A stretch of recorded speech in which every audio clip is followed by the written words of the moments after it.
欢迎来到新闻和活动频道，请订阅和分享已更新有关当今最着名明星的最新信息。李现的爆红，不谈恋爱之虐妇，他凭什么成女性最想嫁的现男友？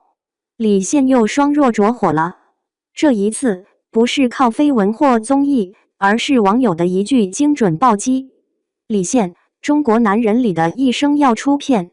从河神里泡烂一身皮的郭德友，到亲爱的、热爱的中让全网喊上头的韩商言，再到去有风的地方治愈系男友谢之遥，他的每个角色都能精准踩中观众的情绪开关。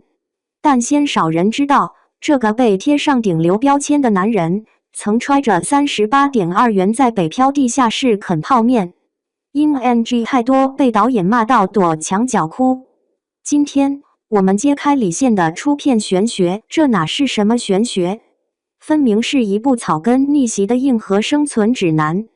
在北京电影学院的练功房里，一个160斤的胖子正对着镜子咬牙切齿地背台词，汗水浸透的 T 恤粘在身上，露出的半截胳膊还带着青春期发胖的橘皮纹。这是19岁的李现，刚花光复读1年的积蓄来到北京。体重超标，台词磕巴，表演课作业总被老师批降气。谁也不会想到，13年后，这个被同学戏称荆州小胖的男生，会成为内娱最会造梦的演员之一。他的第一次逆袭始于身体。为了艺考，他戒掉视甜如命的习惯，每天5公里跑步雷打不动，半年狂甩30斤。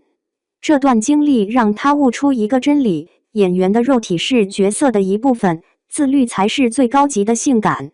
拍《河神》时，他考取潜水证，每天泡在冷水里6小时，导致低钾血症。演人生若如初见的革命青年时，他提前3个月剃光头，穿粗布衣，在山西农村学挑扁担。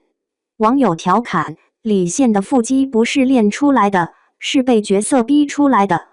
比减肥更狠的是他对命运的较劲。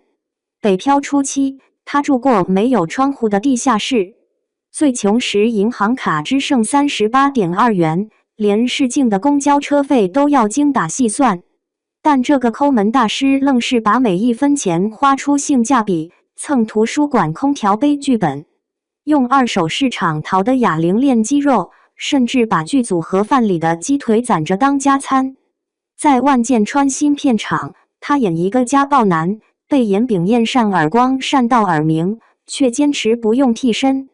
正是这股草根智慧，让他把烂牌打成了王炸。当同龄小生扎堆甜宠剧时，李现的选片逻辑堪称叛逆。爆红后拒绝趁热打铁接线偶，反而钻进文艺片练取1980素颜出镜，在3个字里演颓废赌徒。粉丝急得跳脚，宪哥你倒是接个偶像剧回回血啊！他却在采访中淡淡回应：演员的价值不是热搜上的名字，而是观众10年后还记得的角色名。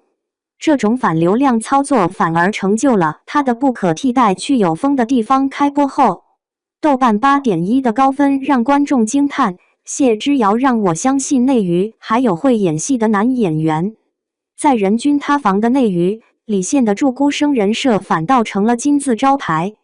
被狗子蹲守3年拍不到绯闻，他直接把手机壁纸换成角色关系图，拍戏期间闭关写人物小传。面对催婚提问，他一句角色就是我女朋友，让全网沸腾。网友总结的精辟，别人塌房他剧本，这哥把事业脑刻进 DNA 了。李现的爆红绝非偶然。当我们在讨论现男友时，本质是在渴望一种久违的燃，不是天降紫微星的爽文套路，而是一个普通人如何用肉身对抗命运的真实叙事。从38.2元北漂到爆款制造机，他证明了中国男人最性感的不是8块腹肌，而是眼里有光、脚下有路的精气神。